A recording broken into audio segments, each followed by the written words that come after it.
Starting a business means juggling a lot, and not just what customers see. There's operating agreements, compliance filings, and legal paperwork that all make up your business identity. That's a lot to manage on your own. Start your business with Northwest Registered Agent. They help you get more for your business, more privacy, more guidance, and more resources. Northwest has been helping small business owners launch and grow their businesses for nearly 30 years.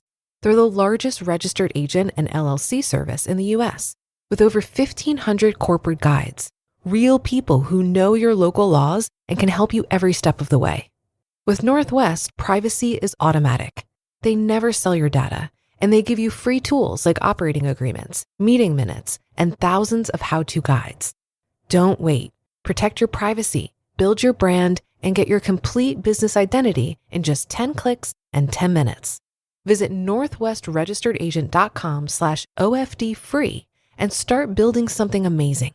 Get more with Northwest Registered Agent at northwestregisteredagent.com/OFD-free.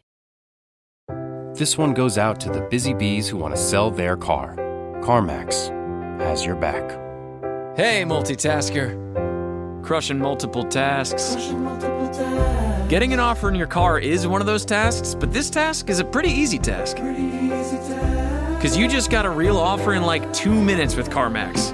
Task completed. Nice job doing that task. Want to sell your way? Want to drive? CarMax. This is Optimal Finance Daily. Why renting will make you rich by FIRECracker of millennial-revolution.com. Rent is throwing your money away. You'd be stupid not to buy a house. Buying a house is the only way to secure your future. These are all phrases I'm sure we've heard over and over again, from our parents, from our friends, from our coworkers.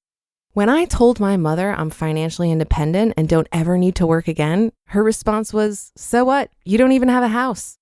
Boomers just can't stop selling the idea that buying a house is the only worthy life goal and anyone who rents is a loser. So who created this illusion? Banks? Real estate agents? Boomers? After all, they're the ones who stand to make a killing from all this. With interest rates laughably low and housing prices absurdly high, how can they possibly not win? But houses are not the cash cows that they've led us to believe, and here's why I refuse to buy one. Renting lets me have a better career. Do you know what happens when you buy a house? You get stuck in the same place for 5 to 15 years. Why? Because you incur real estate agent costs, staging, maintenance costs, and lawyer fees every time you sell. Additionally, for the first few years, your money is going towards interest and not towards building house equity. House owners are more likely to stay put, even if there are better jobs elsewhere. This is exactly what happened during the 2008 financial crisis. Job vacancies existed at the same time as rampant unemployment. Why? Because the people who had the skills to fill those positions were stuck on the other side of the country. They settled for lower paying jobs in their area, tied down by their houses. In contrast, renting lets you chase your dream job as well as turbocharge your career. At my last job, I could take on high reward, high risk projects because I didn't have a mortgage. If I failed and got fired, I wouldn't sweat the finances. And as a result, I took on projects that were too risky for my house owning peers and got 2 promotions in 4 years, while they had to slave away on safe projects without a raise in 6 years. That job eventually got so bad, I had to be on anxiety meds. But once again, my decision to rent instead of buy saved me. Since I invested the money that would have gone to a giant mortgage, insurance, and maintenance, I generated enough passive income to cover my expenses forever, so I never had to work again. And when I left, I got to do work I love with less pay. I'm an author entrepreneur because I didn't have to worry about housing costs. If I had dumped all my cash into a house like my mother wanted, I would still be stuck at the same hateful job, stressing about getting laid off while being my boss's.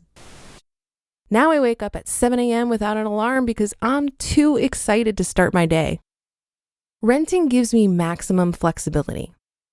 Okay, by a show of hands, who loves shoveling mountains of snow, cleaning leaves out of the eaves trowel, and fixing leaky drainage pipes? Anyone? Anyone? I thought so. I mean, who wants to do all these things when you can travel, build your dreams, or spend time with your friends and family instead? When you own a house, that's what you'll be doing all the time. And with all the extra costs like property taxes, lawyer fees, house maintenance, house insurance, land transfer taxes, etc., etc., etc., forget about impromptu vacations or fun outings with friends. All your money goes towards feeding your insatiable house. And if you can't afford to buy a house close to work, you'll be forced to spend most of your time stuck in traffic. And because you had to buy a car, that means even more unexpected costs. Car payments, car maintenance, gas, and insurance, causing your bank balance to shrink and your health to decline. Because I rented, I found a place within walking distance to work for a steal. It was easier than finding a house because there were a lot more affordable rental units than properties for sale. My rent was also fixed, so I knew exactly what to expect every month. Even with rents rising due to inflation, it couldn't go up more than 2% per year. I never had to worry about unexpected $15,000 water damage bills or $5,000 window replacements. And as a result of the extra time and flexibility, I could travel whenever I wanted, work on my own projects, and stay fit. Renting lets me diversify my investments. If I asked you to bet all your money on one stock, would you do it, knowing that a certain company called Nortel once existed? So why would you put your life savings into one asset like a house? Now, before you freak out and tell me that you can at least live in that investment and you can't live inside stocks, consider this. Once you become FI, your balanced portfolio generates dividends, free money that corporations pay you as a shareholder of that company. Without having to sell any assets, you get paid free money that you can use to pay rent. You can even access this money right away, unlike the house equity that you can't touch until decades down the road. And that's only if you sell. And lots of people don't. And of those who do, most just end up buying even more expensive houses. You are renting a place for free. Let me repeat that. You are renting for free. Your stocks are generating free rent while growing in value. So not only are you not throwing money away on rent, you can flexibly move whenever you want without incurring extra costs like lawyer fees, real estate agent fees, etc. And you don't have to lift a finger to do any maintenance. And because your investments are well diversified via bonds, stocks, preferred shares, etc., you don't fall into the trap of having all your money locked in one asset whose price you can't control. So what have we learned from all this? Renting is not throwing your money away. And buying a house comes with way more hidden costs than you think. Costs like a fulfilling career, time, and flexibility to do what you love, and wealth diversification. Our parents made out like bandits on housing, but they never stopped to consider the lucky factors that contributed to their success. Reasonable housing prices, falling interest rates, a low cost to earnings ratio, factors that are no longer realities in our world today. So let's stop blindly following our parents' advice and start making our own choices. Let's ditch the house, build our wealth, invest it, and live the life we've always dreamed of. You just listened to the post titled, "Why Renting Will Make You Rich" by FIRECracker of millennial-revolution.com. This episode is brought to you by Indeed. Stop waiting around for the perfect candidate. Instead, use Indeed sponsored jobs to find the right people with the right skills fast. It's a simple way to make sure your listing is the first candidates see. According to Indeed data, sponsored jobs have 4 times more applicants than non-sponsored jobs. So go build your dream team today with Indeed. Get a $75 sponsored job credit at Indeed.com/podcast. Terms and conditions apply. Rinse knows that greatness takes time, but so does laundry. So Rinse will take your laundry and hand deliver it to your door expertly cleaned. And you can take the time pursuing your passions. Time once spent sorting and waiting, folding and queuing, now spent challenging and innovating and pushing your way to greatness. So pick up the Irish flute or those calligraphy pens or that daunting beef Wellington recipe card and leave the laundry to us. Rinse. It's time to be great. Okay, so FIRECracker made some compelling points here.